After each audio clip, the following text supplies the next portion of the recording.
మాజీ ముఖ్యమంత్రి చంద్రబాబు నాయుడు పుట్టినరోజు సందర్భంగా జగన్మోహన్ రెడ్డి భార్య వైఎస్ భారతి చంద్రబాబు నాయుడుకి సోషల్ మీడియా ద్వారా తన శుభాకాంక్షలు తెలియజేశారు.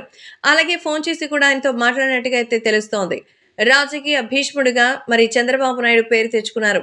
ఇప్పటి వరకు ఎన్నో రకాలైనటువంటి విధులు నిర్వహించి తనకు తానుగా గుర్తింపు తెచ్చుకున్నటువంటి ప్రోగ్రాం మరి కాబట్టి ఈ నేపథ్యంలో వైఎస్ భారతి ప్రతిసారి జగన్మోహన్ రెడ్డికి వెంటే ఉంటూ జగన్ ఎటు వెళితే అటు వెళుతూ తనకి సంబంధించినటువంటి ఒక అద్భుతమైన కంఫర్ట్‌తో ముందుకొస్తూ రాజకీయాల్లో ఒకవేళ జగన్ జైలుకెళ్ళినా మరి అప్పట్లో షర్మిలలాగా ఇప్పుడు భారతి తనకు తానుగా చూసుకోవాలని అయితే భావిస్తోంది.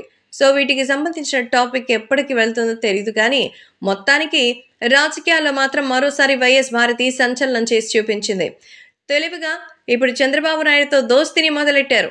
సో తెలుగుదేశం పార్టీకి సంబంధించినటువంటి సమయంలో ఇలాంటివి చేస్తే ఇబ్బంది పాలవుతారు కానీ ఇప్పుడు దగ్గరుండి ప్రోత్సహిస్తున్నారు. కారణం అవుట్‌పుట్ అలా ఉంటుంది మరి ప్రస్తుతం అయితే చూస్తే వైఎస్ భారతి చంద్రబాబు నాయుడికి సోషల్ మీడియా వేదికగా శుభాకాంక్షలు తెలిపి మరి రాబోయే ఎన్నికలలో ఆరోగ్యవంతంగా ఉండాలని సో ఏదైనా సరే ప్రజాస్వామ్యబద్ధంగా ఉండాలని ఆమె కోరినట్టుగా అయితే సమాచారం అందుతోంది.